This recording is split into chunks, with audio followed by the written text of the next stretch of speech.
Meaning of kilowatt-hour. Kilowatt-hour.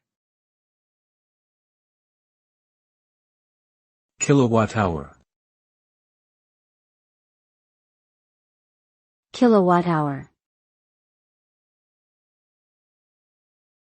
Kilowatt-hour.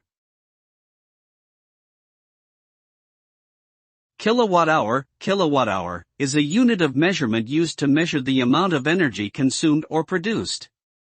It is defined as the amount of energy consumed by a device that uses 1 kilowatt, 1000 watts, of power for 1 hour.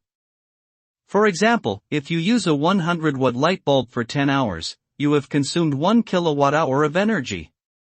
It is commonly used in measuring household electricity usage and is the standard unit used by electric utility companies to bill customers for their electricity usage.